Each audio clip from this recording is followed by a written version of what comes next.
네가 대신 죄를 뒤집어 쓰고 관아에 자수를 하거라. 그러면 네 노비 문서를 태워주마.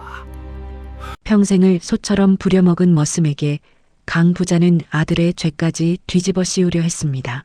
저는 아무것도 하지 않았습니다. 그날 밤 강 부자의 하인이 술상을 들고 찾아왔습니다. 희미하게 코를 찌르는 낯선 향기. 천수는 그것이 무엇인지 알면서도 잔을 들었습니다. 수고했다고 어르신이 보내셨습니다. 한 잔 드시랍니다. 쓰러지면서도 천수는 알고 있었습니다. 자신이 무엇을 당하고 있는지를, 그리고 그 어둠 속에서 거적대기에 쌓인 채 늑대굴에 버려진 이 사내에게 도대체 무슨 일이 일어난 것일까요? 지금 영상을 보고 계신 여러분은 어느 지역에서 이야기를 듣고 계신가요? 댓글로 소중한 안부 한마디 남겨주시면 저에게 큰 힘이 됩니다. 그럼 지금부터 조선의 야담을 들려드리겠습니다. 강원도 어느 산골 마을에 강부자라는 사람이 살았습니다. 기와집이 15채나 이어진 이 집안은 논밭도 넓고 곳간도 가득했지만 그 풍요로움 뒤에는 언제나 한 사내의 땀이 배어 있었습니다. 그 사내의 이름은 천수였습니다. 천수가 강부자 집에 발을 들인 건 12살 되던 해였습니다. 홀어머니마저 역병으로 잃고 갈 곳이 없어진 그를 강부자가 데려온 것이었죠. 그때부터 꼭 10년 천수는 새벽 4시에 일어나 밤 12시가 넘어야 자리에 눕는 생활을 반복했습니다. 그 긴 세월 동안 그가 한 번이라도 불평을 입에 올렸는가 하면 단 한 번도 없었습니다. 22살이 된 천수는 어깨가 넓고 손이 거칠었습니다. 손마디마다 굳은 살이 박여 있었고 등에는 무거운 짐을 지다 생긴 흉터가 2줄 나 있었습니다.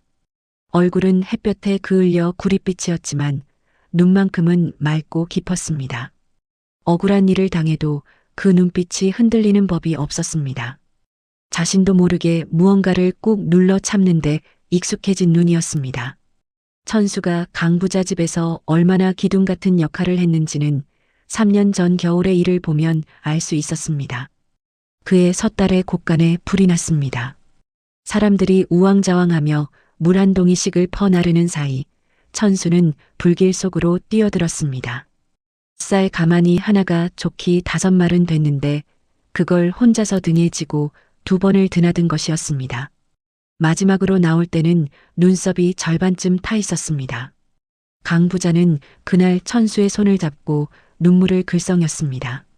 천수야, 내가 없었으면 이 집안이 어찌 됐겠느냐. 그 말이 천수의 가슴 속에 오래 남았습니다. 노비 문서에 묶인 몸이지만 적어도 이 집에서는 자신이 필요한 사람이라는 믿음. 그것만으로도 그는 버틸 수 있었습니다. 그런데 그 믿음이 산산이 부서지는 날이 왔습니다. 그해 5월 초 마을 아랫동네에서 조용한 소문이 퍼지기 시작했습니다.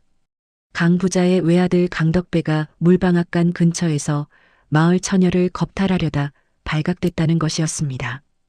피해를 당한 처녀의 아버지가 관아에 고발장을 넣으려 한다는 말도 돌았습니다.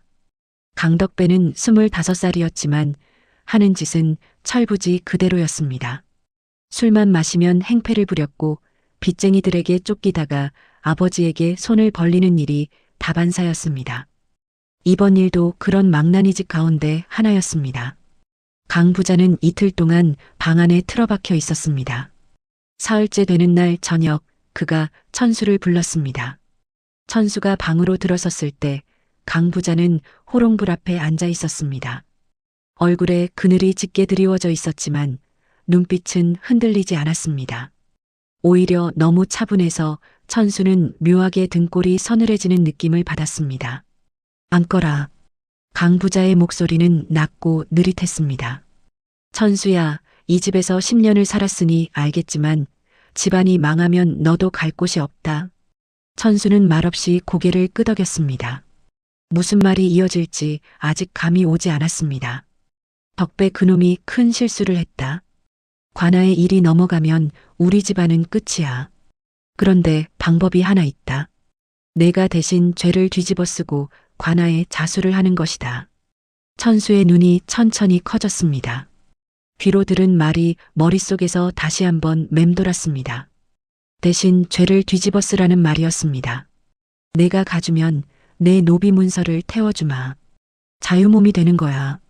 그 말에 천수의 가슴이 잠깐 흔들렸습니다. 노비 문서. 태어날 때부터 자신을 묶어온 그 종이 한 장. 그것이 없어지면 세상 어디든 갈 수 있었습니다. 하지만 그것은 죄도 짓지 않은 자신이 죄인이 되어야 한다는 뜻이었습니다. 저는 아무것도 하지 않았습니다. 천수의 목소리는 떨리지 않았습니다. 하지만 손이 무릎 위에 얹어진 그 손이 살짝 쥐어졌습니다. 강 부자의 눈빛이 차갑게 가라앉았습니다. 방 안의 온도가 한도 낮아진 것 같았습니다. 이미 답을 정해놓고 형식만 갖추러 부른 사람의 눈이었습니다. 가보거라. 그게 전부였습니다. 천수는 고개를 숙이고 방을 나왔습니다. 마루에 발이 닿는 순간 그는 속에서 무언가가 단단하게 굳어지는 것을 느꼈습니다. 그날 밤이었습니다. 천수는 안채 뒤편 행랑방에 혼자 앉아 있었습니다. 집자리 위에 무릎을 세우고 벽에 등을 기댄 채 호롱불도 켜지 않고 있었습니다. 어둠 속에서 그는 강 부자의 눈빛을 자꾸 떠올렸습니다. 사람을 값으로 계산하는 눈. 그 눈을 보는 순간 천수는 직감했습니다. 자신이 이 집에서 소처럼 일해온 세월이 주인에게는 언제든 교환할 수 있는 도구였을 뿐이라는 것을. 그때 행랑방 문이 열렸습니다.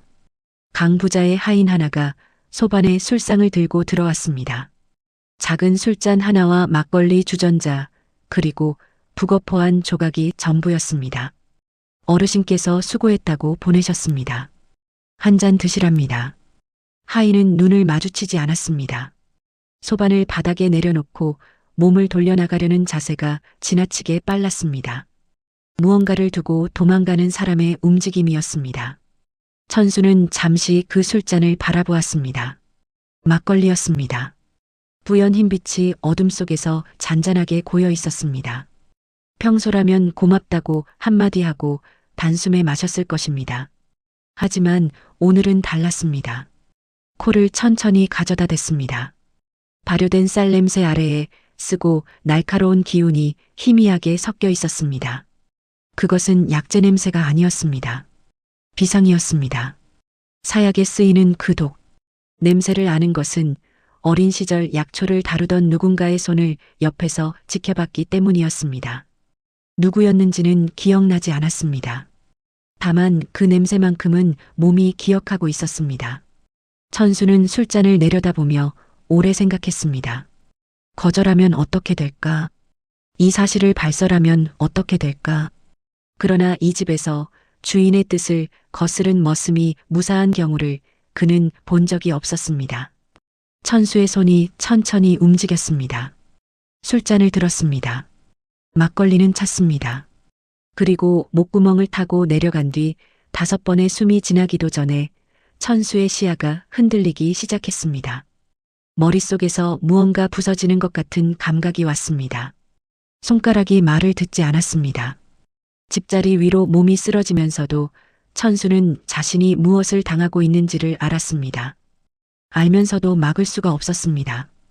그것이 가장 잔인한 일이었습니다. 의식이 꺼지기 직전 마지막으로 남은 것은 공포가 아니었습니다. 죽어서도 잊지 않겠다는 말없는 다짐이었습니다. 천수가 의식을 잃은 뒤 일은 빠르게 진행됐습니다. 강 부자의 하인 셋이 방으로 들어와 그를 거적대기에 둘둘 말았습니다. 아무 말도 없이 움직이는 그들의 손이 척척 맞았습니다. 그들 중 누구도 천수의 얼굴을 보지 않았습니다. 거적대기에 쌓인 천수는 지게에 실려 산으로 올라갔습니다. 마을 뒤편의 산길을 한참 오른 끝에 귀곡산이라 불리는 험한 산의 능선 아래에 그가 내던져졌습니다. 사람들이 귀신이 산다며 낮에도 가까이 하지 않는 곳이었습니다. 깎아지른 바위 절벽 아래 잡목이 우거진 경사면에 거적대기째 버려진 것이었습니다. 비가 내리기 시작한 것은 바로 그때였습니다. 처음에는 가랑비였지만 금세 굵어졌습니다. 빗줄기가 거적대기를 세차게 두드렸고 그 소리가 천수의 귓가에 멀리서 들려오는 것처럼 몽롱하게 스며들었습니다. 독이 퍼진 몸속에서 심장만이 느리게, 그러나 아직은 뛰고 있었습니다. 산은 어두웠습니다. 5월의 산이라면 낮에는 온갖 풀내음이 향기롭고 새소리도 끊이지 않을 곳이었습니다. 하지만 밤의 귀곡산은 달랐습니다. 나뭇가지가 바람에 꺾이는 소리, 어딘가에서 떨어지는 물소리, 그리고 멀리서부터 울려 퍼지기 시작하는 소리 하나가 그 모든 것을 압도했습니다. 늑대 울음이었습니다. 처음에는 한 마리였습니다. 낮고 길게 이어지는 울음이 안개 낀 산 어딘가에서 올라왔습니다. 그 소리가 끊기기도 전에 다른 방향에서 두 번째 울음이 대답했습니다. 그리고 세 번째, 네 번째, 소리들이 서로 엮이며 천천히 가까워졌습니다. 다리가 땅을 긁는 소리, 코를 킁킁거리는 소리가 거적대기 바로 옆에서 들려왔습니다. 짐승들이 냄새를 맡고 있었습니다. 그것이 무엇을 의미하는지는 말할 필요도 없었습니다. 그 순간이었습니다. 짐승들의 소리가 갑자기 멎었습니다. 우르릉 하는 낮은 경계음 뒤에 긴 침묵이 왔습니다. 빗소리만이 남았습니다. 그리고 그 빗소리 너머로 등불 하나가 안개 속에서 흔들리며 천천히 가까워지고 있었습니다. 발소리가 없었습니다. 바람처럼 혹은 안개 그 자체처럼, 그것이 사람인지 산의 다른 무언가인지 쓰러진 천수는 알 수 없었습니다. 다만 그 빛이 꺼져가는 그의 의식 속에서 마지막 한 점으로 남았습니다. 등불이 가까워지면서 늑대들의 경계음이 뚝 끊겼습니다. 빗속에서 웅크리고 있던 짐승들이 일제히 몸을 낮추는 소리가 났습니다. 발톱이 땅을 긁다 멈추는 소리, 코를 킁킁거리다 조용해지는 소리. 그 침묵은 두려움의 침묵이 아니었습니다. 복종의 침묵이었습니다. 등불을 든 것은 사람이었습니다.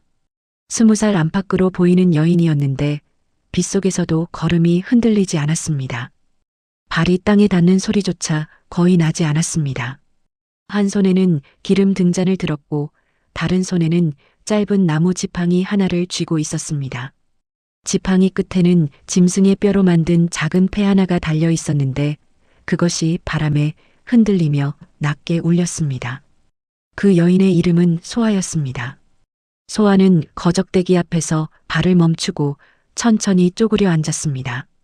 등잔을 옆에 내려놓고 거적대기 한쪽 끝을 조심스럽게 걷어 올렸습니다. 그 안에 있는 것을 확인하는 순간 그녀의 눈썹이 아주 잠깐 좁혀졌습니다. 놀란 것이 아니었습니다. 이런 일이 처음이 아니라는 것을 아는 사람의 표정이었습니다.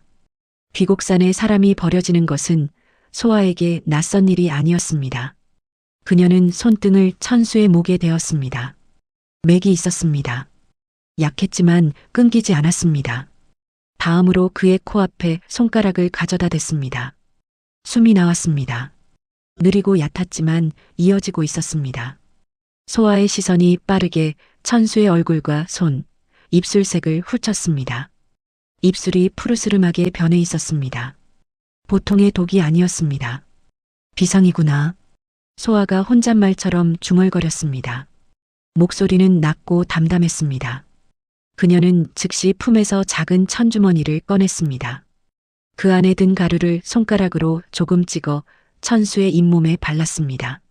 그러고는 자리에서 일어나 뒤쪽에 웅크리고 있던 흰 늑대를 향해 짧게 손짓했습니다. 흰 늑대가 다가왔습니다. 보통 늑대가 아니었습니다. 온몸이 눈처럼 희고 크기가 다른 것들보다 머리 하나는 더 컸습니다. 눈이 새벽 달빛 같은 빛을 냈습니다. 소아가 그 등에 손을 얹자 흰 늑대는 소리 없이 몸을 낮추며 기다렸습니다. 소아는 천수를 등에 업고 자리에서 일어섰습니다. 22살의 장정을 혼자 업은 것이었는데 그녀의 발걸음은 흔들리지 않았습니다. 산에서 오래 살아온 몸이었습니다. 비는 여전히 쏟아졌습니다. 늑대 무리가 소아의 앞뒤 양옆을 에워싸며 함께 산길을 올라갔습니다. 소아의 거처는 능선에서 조금 더 안쪽으로 들어간 곳에 있었습니다. 작은 암벽을 등지고 지어진 통나무 집이었는데 겉에서 보면 산의 일부처럼 보여서 모르는 사람은 절대 찾을 수 없는 곳이었습니다. 처마 아래에는 말린 약초 묶음들이 줄지어 걸려 있었고 문 옆에는 항아리 여러 개가 늘어서 있었습니다. 그중 몇 개에서는 무언가 발효되는 특유의 냄새가 은은하게 올라왔습니다. 소아는 천수를 안으로 들여 집 위에 눕혔습니다. 등잔에 불을 켜고 가장 먼저 한 것은 천수의 윗옷을 걷어올리는 일이었습니다. 독이 든 술을 마셨다면 몸 안에 쌓인 독소를 빼내야 했습니다. 그 방법은 깔끔하지 않았습니다. 소아는 뾰족하게 갈아놓은 작은 돌칼을 꺼냈습니다. 망설임이 없었습니다. 천수의 등 오른쪽과 왼쪽 두 군데를 빠르게 그었습니다. 살이 열리면서 검붉은 것이 배어나왔습니다. 소아는 그 위를 손가락으로 눌러 짜냈습니다. 처음에는 거뭇하고 끈적한 것이 나왔습니다. 독이 섞인 피였습니다. 소아는 멈추지 않고 계속했습니다. 그렇게 2시간 가까이 이어졌습니다. 등잔이 한번 꺼질 뻔했다가 다시 살아났습니다. 흰 늑대는 방 한쪽에 웅크린 채 시선을 떼지 않았습니다. 그 과정에서 소아는 천수의 어깨 위쪽에서 뜻밖의 것을 발견했습니다. 오른쪽 어깨와 목이 이어지는 부분에 점 7개가 북두칠성 모양으로 박혀 있었습니다. 크기도 간격도 너무 고른 것이 선천적인 반점이었습니다. 보통 사람에게는 없는 것이었습니다. 소아의 손이 멈췄습니다. 아주 잠깐이었지만 그것은 분명한 멈춤이었습니다. 손가락 끝이 그 점들을 가볍게 따라갔습니다.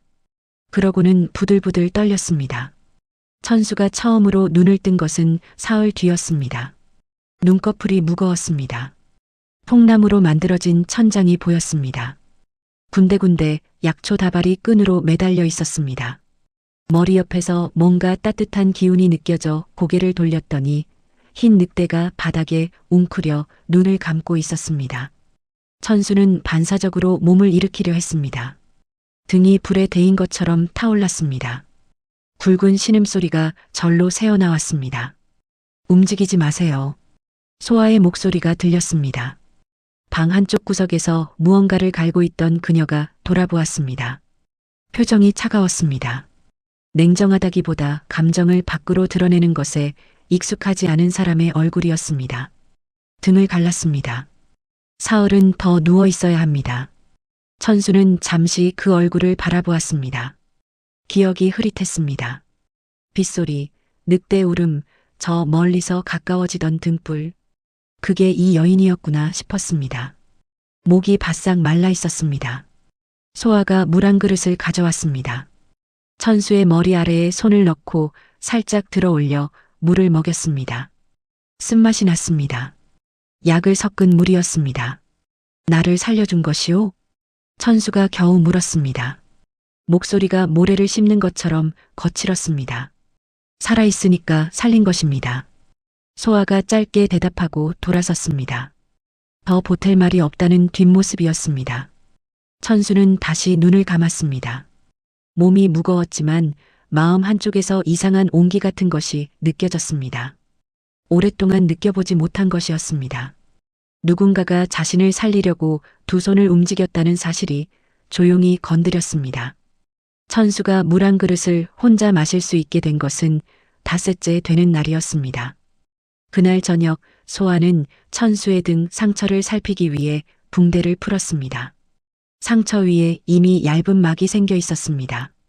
소아는 새 약을 발라주면서 아무 말도 하지 않았습니다. 천수도 말이 없었습니다. 침묵이 한참 이어지다가 소아가 먼저 입을 열었습니다. 질문이라기보다 확인처럼 들리는 말이었습니다. 당신 짐 속에 이것이 있었습니다. 소아가 내민 것은 2가지였습니다. 하나는 옥으로 만든 작은 패였는데 반쪽이 깨진 채로 가죽끈에 꿰어져 있었습니다. 표면에 구름과 용의 발톱 문양이 새겨져 있었습니다. 보통 사람이 갖고 다닐 물건이 아니었습니다. 다른 하나는 낡디 낡은 천 조각이었습니다. 어린아이의 베넷 저고리에서 뜯어낸 것처럼 작고 해진 조각이었는데 한쪽에 붉은 실로 2글자가 수놓아져 있었습니다. 이휘. 천수는 그것들을 바라보며 눈썹을 찌푸렸습니다. 기억이 있었습니다. 그것들이 자기 것이라는 것은 알았습니다.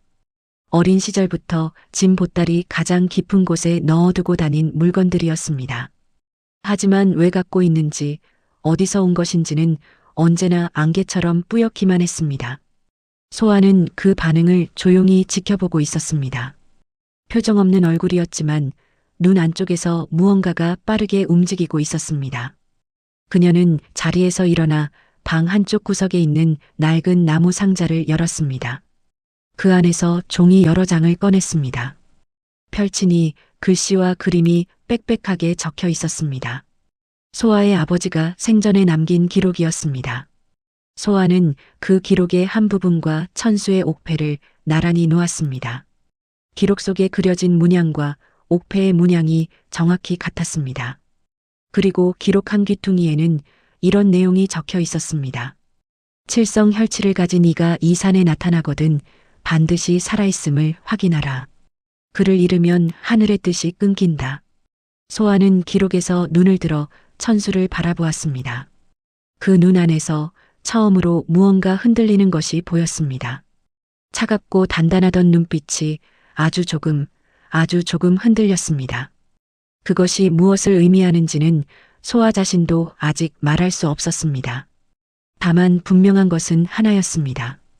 거적대기에 쌓여 산에 버려진 이 사내가 그냥 불운한 머슴이 아닐지도 모른다는 것이었습니다. 그리고 그가 이 산에 온 것이 우연이 아닐지도 모른다는 것이었습니다. 소아는 그 생각을 입 밖으로 내지 않았습니다. 아직 때가 아니었습니다. 창밖으로 귀곡산의 밤이 깊어가고 있었습니다. 흰 늑대가 조용히 눈을 떠서 소아를 바라보았습니다. 마치 주인의 마음을 읽은 것처럼. 열흘이 지났습니다. 천수는 이제 혼자 일어나 앉을 수 있었습니다. 소아의 약이 좋기도 했지만 원래부터 몸이 단단한 사람이었습니다. 소아는 아침마다 상처를 확인하고 새 약을 발랐습니다. 그러면서도 두 사람 사이에 긴 대화는 없었습니다. 소아는 필요한 말만 했고 천수는 그런 그녀의 방식에 맞춰 조용히 따랐습니다. 어색하지 않았습니다. 강부자 집에서 말보다 몸을 먼저 움직이며 살아온 천수에게 말 없는 공간은 낯설지 않았습니다. 그러던 어느 날 아침 소아가 천수 앞에 무릎을 꿇고 앉으며 말했습니다. 침을 한번 맞아야 합니다. 뇌에 남은 것이 있어요. 천수는 고개를 끄덕였습니다. 어차피 이 사람을 믿지 않으면 이미 죽었을 몸이었습니다. 소아는 얇고 긴 침 여러 개를 꺼냈습니다. 천수의 머리 뒤쪽과 목 주변을 손가락으로 꼼꼼히 짚어가다가 특정 지점 두 군데에서 멈췄습니다. 그 자리에 침을 놓는 순간 천수는 머릿속에서 무언가가 툭 하고 끊기는 것 같은 감각을 받았습니다. 아프다기보다 뻥 뚫리는 것 같은 이상하게 서늘한 느낌이었습니다. 그리고 기억이 쏟아졌습니다. 불이었습니다. 크고 환한 불. 그것은 모닥불이 아니었습니다. 집 한 채가 통째로 불타는 불이었습니다. 기와가 무너지는 소리, 나무 기둥이 꺾이는 소리, 연기가 코를 찔렀습니다. 그리고 그 불빛 속에서 누군가가 자신을 안고 달리고 있었습니다. 품이 넓고 따뜻한 사람이었습니다. 달리면서도 몸이 흔들리지 않았습니다. 여인의 목소리가 들렸습니다. 휘야, 꼭 살아남거라. 반드시 살아남아야 한다. 그 목소리는 울고 있었습니다. 그런데도 발소리는 흔들리지 않았습니다. 천수는 그 품 안에서 5살짜리 아이였습니다. 무서워서 울지도 못하고 그 목소리만 듣고 있었습니다. 등 뒤에서 불길이 치솟으며 밤하늘을 붉게 물들였습니다. 그것이 마지막 장면이었습니다. 기억은 거기서 끊겼습니다. 천수는 천천히 눈을 떴습니다. 눈가가 젖어 있었습니다. 언제 눈물이 났는지 몰랐습니다. 소아는 침을 거두며 아무 말도 하지 않았습니다. 하지만 눈길은 잠깐 천수의 얼굴에 머물렀습니다. 그것이 차가운 눈빛이 아니라는 것을 천수는 그때 처음으로 알아챘습니다. 어머니 목소리가 들렸습니다. 천수가 낮게 말했습니다. 자신에게 하는 말인지 소아에게 하는 말인지 알 수 없는 목소리였습니다. 소아는 잠시 침묵하다가 입을 열었습니다. 뇌에 우열이 맺혀 있었습니다. 오래된 것이었어요. 어린 시절에 큰 충격을 받으면 생기는 일입니다. 기억을 막고 있던 것이 풀린 겁니다. 그 말이 천수의 가슴 어딘가를 건드렸습니다. 어린 시절, 불, 그리고 휘라는 이름. 그것이 자신의 이름이었을까요? 머슴으로 살아온 22해 동안 천수라는 이름 이외의 것은 생각해 본 적이 없었습니다. 그런데 그 불 속에서 들린 이름은 분명히 달랐습니다. 천수는 입술을 꾹 다물고 손바닥을 무릎에 내려다보았습니다. 굳은 살이 박인 그 손이 어린 시절의 자신과 이어져 있다는 게 믿기지 않는 것처럼 그날 이후 소아는 천수에게 새로운 것들을 가르치기 시작했습니다. 몸이 회복됐다고 해서 이 산에서 살아남을 수 있는 것은 아니었습니다. 귀곡산은 아는 사람에게는 품이 넓은 곳이었지만 모르는 사람에게는 그냥 위험한 곳이었습니다. 처음 배운 것은 소리 없이 걷는 법이었습니다. 소아는 이른 아침 천수를 산으로 데리고 나갔습니다. 낙엽이 두껍게 쌓인 비탈 앞에 세우고 말했습니다. 발 앞꿈치부터 내려놓고 체중을 천천히 옮기세요. 발 뒤꿈치는 가장 나중에 닿아야 합니다. 무릎을 약간 굽히고 허리를 낮추면 중심이 안정됩니다. 천수가 처음 시도했을 때는 바스락 소리가 크게 났습니다. 두 번째도 났습니다. 소아는 직접 시범을 보였습니다. 그녀의 발은 낙엽 위에서 거의 소리를 내지 않았습니다. 마치 무게가 없는 사람처럼 미끄러지듯 움직였습니다. 천수는 그것을 보며 입술을 꾹 다물었습니다. 10번, 20번, 30번을 반복했습니다. 발바닥이 아프고 무릎이 뻐근했지만 멈추지 않았습니다. 강부자 집에서 10년을 소처럼 버텨온 사람이었습니다. 반복하는 것에 지치는 법이 없었습니다. 사흘이 지날 무렵 천수의 발소리가 절반쯤 줄었습니다. 소아는 아무 말도 하지 않았습니다. 하지만 그날 저녁 소아가 천수에게 먹을 것을 내밀 때 평소보다 조금 더 가까이 다가왔습니다. 그것이 소아 나름의 칭찬이라는 것을 천수는 며칠 뒤에야 알았습니다. 다음으로 배운 것은 늑대들의 신호를 읽는 법이었습니다. 늑대는 귀를 세우는 방향, 꼬리의 높이, 코를 킁킁거리는 리듬으로 주변 상황을 알렸습니다. 귀가 뒤로 납작하게 눕고 꼬리가 뻣뻣하게 서면 적이 가까이 있다는 뜻이었습니다. 꼬리를 낮게 늘어뜨리면서 코를 바람 쪽으로 향하면 낯선 냄새가 멀리서 온다는 뜻이었습니다. 천수는 흰 늑대 백랑의 옆에 자주 앉아 있었습니다. 처음에는 짐승이 낯설었지만 백랑은 천수를 밀어내지 않았습니다. 오히려 천수가 가까이 오면 귀를 살짝 움직이며 허용했습니다. 어느 날은 천수의 무릎 옆에 턱을 얹고 눈을 감기도 했습니다. 소아가 그 모습을 보고 조용히 말했습니다. 백랑이 사람을 허락하는 경우는 드뭅니다. 내 아버지 이후로 처음이에요. 천수는 그 말의 무게를 가만히 받아들였습니다. 백랑이 자신을 알아보는 것 같다는 느낌은 처음 눈을 떴을 때부터 있었습니다. 설명할 수 없는 익숙함이었습니다. 마치 오래전에 어딘가에서 만난 적 있는 것 같은. 그 무렵 산 아래에서는 달갑지 않은 일이 시작됐습니다. 강부자가 직관 2명과 수하 여럿을 앞세워 귀곡산 일대를 돌아다니기 시작한 것이었습니다. 풍수를 보아 금맥을 찾겠다는 것이었습니다. 귀곡산이 물길과 지맥이 합쳐지는 특별한 자리라는 말이 인근 마을에 돌았고 강부자는 그것을 그냥 지나치지 않았습니다. 처음에는 산자락 아래에서만 맴돌았습니다. 그러나 날이 갈수록 사람들이 점점 안쪽으로 들어왔습니다. 소아가 몇 해에 걸쳐 일군 약초밭이 있는 중턱 부근까지 발이 닿았습니다. 어느 날 아침 소아가 약초를 거두러 갔다가 밭 절반이 발에 짓밟혀 있는 것을 발견했습니다. 직원들이 지형을 살피느라 밟고 지나간 흔적이었습니다. 뿌리째 뽑혀나간 것들도 있었습니다. 몇 해를 길러야 쓸 수 있는 귀한 약재들이었습니다. 소아는 짓밟힌 약초 앞에 쪼그려 앉아 한참을 있었습니다. 표정이 없었습니다. 화가 난 사람의 표정이 아니었습니다. 그것보다 훨씬 깊은 곳에서 오는 무언가였습니다. 이 밭을 만든 것은 소아 혼자가 아니었습니다. 아버지가 씨앗을 뿌리고 소아가 물을 줬습니다. 아버지는 이미 이 세상 사람이 아니었습니다. 천수가 그 옆에 무릎을 꿇었습니다. 말은 하지 않았습니다. 그저 뿌리째 뽑힌 약초 하나를 조심스럽게 집어 다시 흙 속에 심었습니다. 살아남을지는 몰랐지만 그냥 두고 갈 수가 없었습니다. 소아가 그 손을 바라보았습니다. 굳은 살이 박인 크고 거친 손이었습니다. 그런데 그 손이 낙엽 한 장도 다치지 않게 약초를 다루고 있었습니다.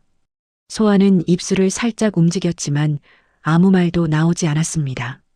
대신 자신도 옆에 무릎을 꿇고 다음 약초를 집었습니다. 두 사람은 한참 동안 나란히 앉아 약초를 다시 심었습니다. 말이 없었습니다. 바람이 산을 가로질러 지나갔습니다.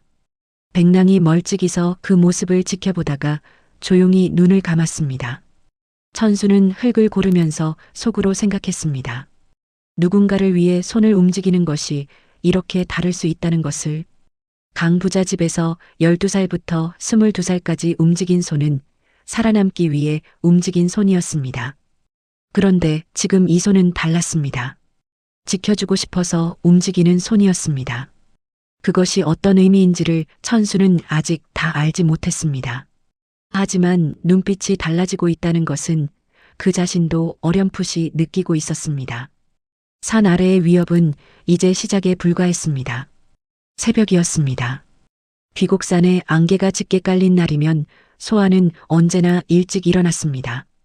안개가 낮은 곳에 머물 때는 낯선 사람이 산으로 들어오기 쉬웠기 때문이었습니다. 길이 보이지 않는다고 생각하면서 오히려 겁없이 들어오는 자들이 있었습니다. 소아는 그런 것들을 산에서 살며 몸으로 익혔습니다. 그날도 소아는 동이 트기 전에 눈을 떴습니다. 그런데 뭔가 달랐습니다. 백랑이 방 안에서 귀를 바짝 세우고 꼬리를 뻣뻣하게 올린 채 문 쪽을 바라보고 있었습니다. 천수는 이미 그 신호를 알고 있었습니다. 낯선 사람, 천수와 소아는 눈짓 한 번을 나누고 자리에서 일어났습니다. 말이 필요 없었습니다. 소아가 문틈으로 밖을 살폈습니다. 안개 속에서 등불이 세게 움직이고 있었습니다. 거리는 산막에서 한 50걸음쯤 됐습니다. 움직임이 조심스럽지 않았습니다. 이 산을 아는 사람의 발걸음이 아니었습니다. 그러나 숫자가 많았습니다. 등불 뒤로 더 있다는 것도 느껴졌습니다. 강부자 쪽 사람들입니다. 소아가 낮게 말했습니다. 목소리가 평소와 같았습니다. 놀란 기색이 없었습니다. 하지만 그 손이 약초 단지 뚜껑을 천천히 열어 안을 확인하는 것을 천수는 보았습니다. 그 손이 아주 조금 빠르게 움직이고 있었습니다. 소아 나름의 긴장이었습니다. 천수의 가슴 속에서 무언가가 확 당겨지는 기분이 들었습니다. 분노였습니다. 이미 자신을 죽이려 독을 먹이고 산에 버린 자들이었습니다. 천수는 주먹을 한번 쥐었다 폈습니다. 그리고 입술을 굳게 다물었습니다. 분노는 발목을 잡습니다. 그것을 천수는 이 산에서 배우고 있었습니다. 강부자의 수아들이 산막 앞에 들이닥친 것은 해가 채 뜨지 않은 시각이었습니다. 모두 6명이었습니다. 앞에 선 자는 강부자 집의 관리인으로 마을에서 강부자의 눈과 귀 노릇을 하는 자였습니다. 이름은 칠봉이었습니다. 눈이 작고 입이 넓은 얼굴이었으며 말을 할 때 언제나 웃는 표정이었습니다.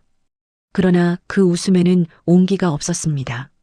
아씨, 어르신명이 계셔서요. 이 산에서 내려가셔야 합니다. 여기가 사유지라고 하시네요. 칠봉의 목소리는 정중했습니다. 그러나 그 뒤에 선 5명이 손에 무언가를 쥐고 있었습니다. 칠봉도 그것을 숨기려 하지 않았습니다. 소아는 문 앞에 서서 그들을 바라보았습니다. 시선이 흔들리지 않았습니다. 등 뒤에는 천수가 있었습니다. 천수는 소아보다 한 발 물러서 있었지만 눈은 칠봉 너머 5명을 하나씩 훑고 있었습니다. 이 산은 사유지가 아닙니다. 강부자 땅 문서에 귀곡산은 없습니다. 소아의 목소리는 낮고 또렷했습니다. 몸 하나 흔들리지 않았습니다. 6명 앞에서 그렇게 서 있는 여인을 보며 칠봉의 눈이 가늘어졌습니다. 만만한 상대가 아니라는 것을 직감한 눈이었습니다. 하지만 명을 받은 자가 물러서면 대가를 치르는 것을 아는 눈이기도 했습니다. 칠봉의 웃음이 잠깐 굳었다가 다시 펴졌습니다. 어르신이 그렇게 정하셨으니까요. 이야기는 아래에서 나누시지요. 그 순간 뒤쪽에 있던 수아 하나가 산막 처마 쪽으로 다가갔습니다. 손에 든 것은 횃불이었습니다. 말로 안 되면 불을 지르겠다는 뜻이었습니다. 소아가 약초를 말리던 처마, 아버지의 유품이 있는 그 처마 아래로 불씨가 가까워졌습니다. 천수의 몸이 그보다 먼저 움직였습니다. 소리가 없었습니다. 낙엽 위를 걷는 연습을 사흘 동안 반복한 발이었습니다. 순식간에 두 걸음을 좁혔고 그가 횃불을 든 수아의 손목을 잡아채며 비틀었을 때 횃불은 땅으로 떨어졌습니다. 비가 살짝 내린 뒤라 땅이 촉촉했습니다. 불씨가 꺼졌습니다. 칠봉의 눈이 처음으로 크게 떠졌습니다. 이자가 누구요? 소아가 납치된 것은 그로부터 2시간도 지나지 않아서였습니다. 천수가 산막 뒤편에서 물을 길어오는 사이 강부자의 수아 셋이 다시 올라왔습니다. 이번에는 칠봉이 없었습니다. 그 셋은 소아를 밧줄로 묶어 산 아래로 끌고 내려갔습니다. 천수가 물통을 들고 돌아왔을 때 산막 안은 텅 비어 있었습니다. 바닥에 소아의 신발 한 짝이 떨어져 있었고 약초 단지 하나가 깨져 있었습니다. 저항한 흔적이었습니다. 천수는 그 자리에 서서 숨을 한 번 깊이 들이쉬었습니다. 가슴이 조여들었습니다. 두려움이었습니다. 소아가 어떤 꼴을 당할지 생각하니 등골이 서늘해졌습니다. 천수는 이를 악물었습니다. 그 두려움 바로 아래에 단단한 것이 있었습니다. 부수어지지 않는 것이었습니다. 천수는 그것을 느끼며 주먹을 쥐었습니다. 쫓아가면 안 됐습니다. 정면으로 부딪히면 6, 어쩌면 10이 넘을 수도 있는 수아들 앞에 혼자였습니다. 그것은 용기가 아니라 무모함이었습니다. 천수는 눈을 감고 소아가 말해준 것들을 떠올렸습니다. 산의 지형, 늑대들의 신호, 그리고 소리 없이 움직이는 법. 천수는 백랑을 불렀습니다. 짧게 낮게 내는 소리였습니다. 소아가 쓰던 방식이었습니다. 백랑이 숲을 사이에서 나타났습니다. 그 뒤를 따라 늑대 5마리가 더 나왔습니다. 천수는 백랑의 눈을 바라보며 말했습니다. 소아가 끌려갔다. 백랑이 코를 땅에 댔다가 들었습니다. 그리고 한쪽 방향으로 귀를 세웠습니다. 냄새를 맡은 것이었습니다. 천수는 그 방향을 따라 몸을 틀었습니다. 천수는 앞서 달려가지 않았습니다. 백랑을 앞세우고 자신은 뒤를 따르되 소리를 내지 않으면서 산길을 내려갔습니다. 안개가 여전히 짙게 깔려 있었습니다. 그것은 오히려 천수에게 유리했습니다. 강부자의 수아들은 서로를 확인하기 위해 이따금 소리를 질렀습니다. 그 소리가 방향을 알려줬습니다. 천수는 산을 이용했습니다. 능선 위에서 아래를 내려다보며 수아들의 위치를 파악했습니다. 모두 7명이었습니다. 소아는 가운데에 묶인 채 끌려가고 있었습니다. 천수는 백랑에게 눈짓을 했습니다. 숲을 왼쪽으로 돌아가라는 뜻이었습니다. 그 다음에 벌어진 일은 칠봉이 나중에 마을 사람들에게 떠벌린 대로라면 귀신이 한 짓이나 다름없었습니다. 안개 속에서 갑자기 늑대 울음이 쏟아졌습니다. 왼쪽에서 하나, 오른쪽에서 둘, 뒤에서 또 하나. 사방에서 울음이 에워쌌습니다. 수아들이 횃불을 치켜들고 사방을 둘러봤지만 안개 때문에 5걸음 너머는 보이지 않았습니다. 그 사이로 무언가 빠르게 스쳐 지나가며 가장 뒤에 선 수아의 횃불을 쳐 떨어뜨렸습니다. 수아가 비명을 질렀습니다. 넘어지며 무릎을 긁혔을 뿐인데 안개 속에서 그 비명은 훨씬 크게 울렸습니다. 포수 출신 수아 하나가 활을 들었습니다. 그런데 어느 방향으로 겨눠야 할지 알 수 없었습니다. 그때 등 뒤에서 낮고 무거운 소리가 났습니다. 백랑이었습니다. 그것이 2걸음 뒤에 있다는 것을 깨달은 포수는 활을 떨어뜨리고 비탈 아래로 달아났습니다. 남은 수아들은 사방이 포위됐다고 판단했습니다. 소아를 붙들고 있던 자도 밧줄을 놓았습니다. 그리고 하나둘씩 안개 속으로 사라졌습니다. 귀신산에서 정체를 알 수 없는 짐승.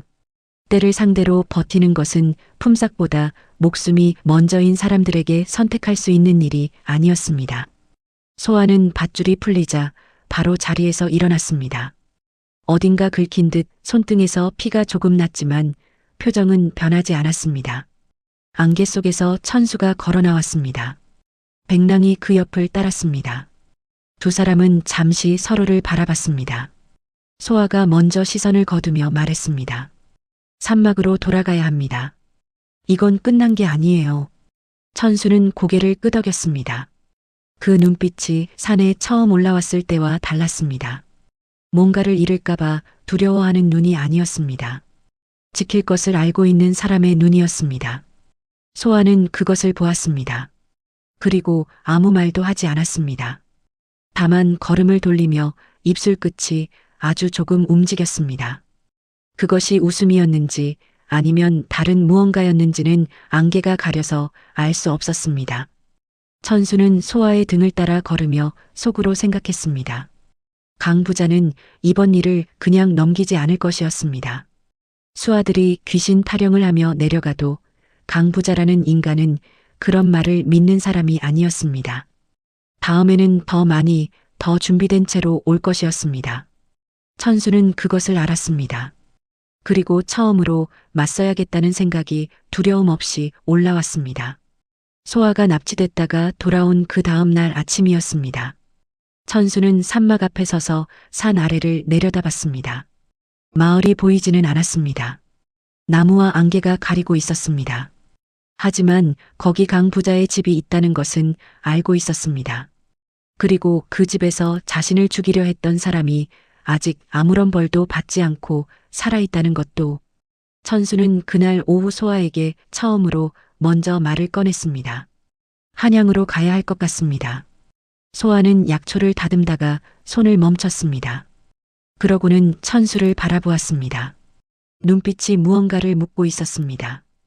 아버지 기록에서 보셨을 겁니다. 제가 누구인지. 소아의 손이 천천히 내려왔습니다.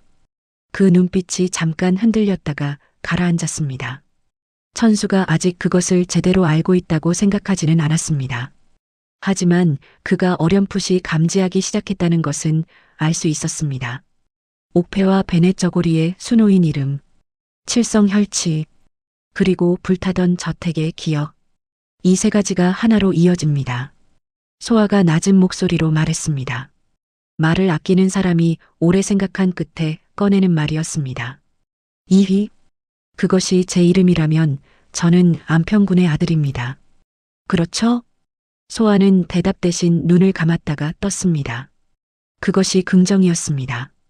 천수, 아니 이휘는 그 말을 듣고도 크게 동요하지 않았습니다. 이미 여러 날을 혼자 되새기며 준비한 마음이었습니다. 다만 입술이 한번 떨렸다가 굳게 다물어졌습니다. 그 눈 안에서 슬픔과 각오가 동시에 타오르고 있었습니다. 소아는 그날 밤 오래된 나무 상자를 다시 열었습니다. 아버지가 남긴 기록 묶음 맨 아래에 따로 감춰져 있던 것이 있었습니다. 작은 옥패 조각이었습니다. 이휘가 가지고 있던 깨진 반쪽 옥패와 짝을 이루는 나머지 반쪽이었습니다. 소아의 아버지는 안평군이 죽기 전 그것을 맡아두었던 것이었습니다. 두 조각이 합쳐지면 비로소 완전한 종친의 증표가 됐습니다. 소아는 그것을 이휘에게 건넸습니다. 이휘는 두 조각을 손 위에 올려놓고 한참 바라보았습니다. 그러고는 천천히 맞대었습니다. 딱 소리가 났습니다. 부서진 금이 선명하게 보이면서도 문양은 완전한 하나가 됐습니다. 구름 위에 용의 발톱, 종친만이 지닐 수 있는 문양이었습니다.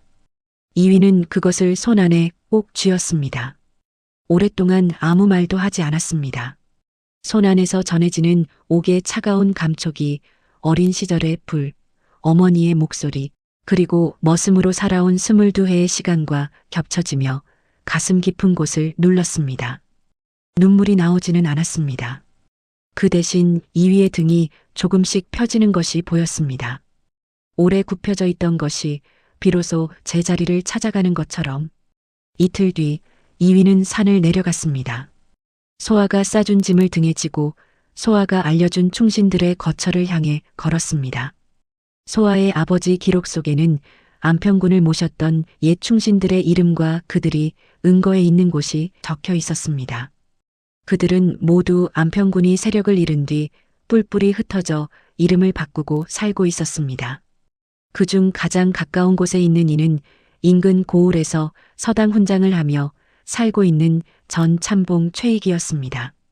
이위가 최 참봉의 서당 문을 두드렸을 때 안에서 노인의 목소리가 들렸습니다. 누구요? 이위는 대답 대신 문을 열고 들어섰습니다. 그리고 쥐고 있던 완성된 옥패를 내밀었습니다. 최 참봉이 그것을 보는 순간 노인의 얼굴에 핏기가 걷혔습니다. 손이 떨렸습니다. 그를 가르치던 붓이 바닥에 떨어졌습니다. 어르신, 저는 이위입니다. 안평군의 아들입니다. 최 참봉은 아무 말도 하지 못했습니다. 다만 자리에서 천천히 일어나 두 무릎을 꿇었습니다. 그 눈에서 눈물이 흘렀습니다.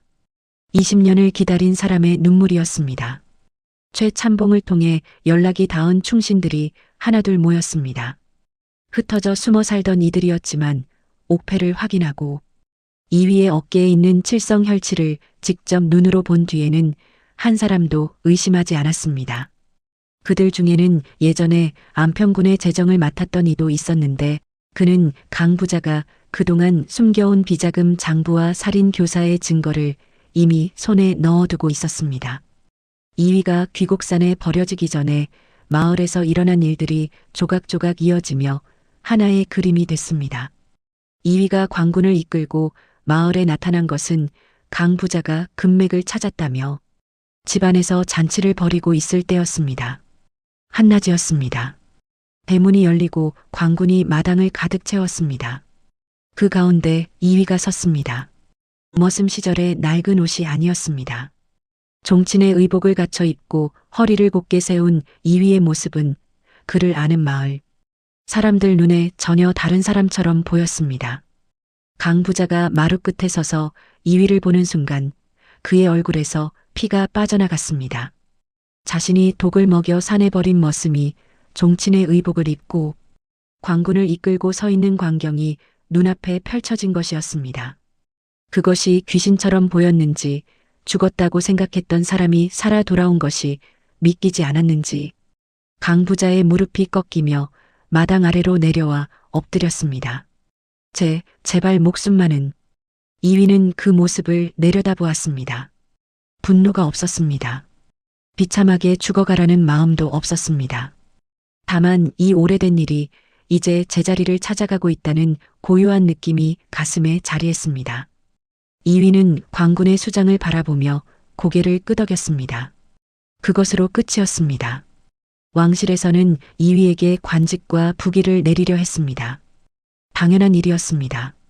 그러나 이위는 조용히 사양했습니다. 대신 한 가지를 청했습니다. 귀곡산 일대를 아무도 함부로 들어오지 못하는 보호구역으로 정해달라는 것이었습니다. 왕실은 그 청을 받아들였습니다.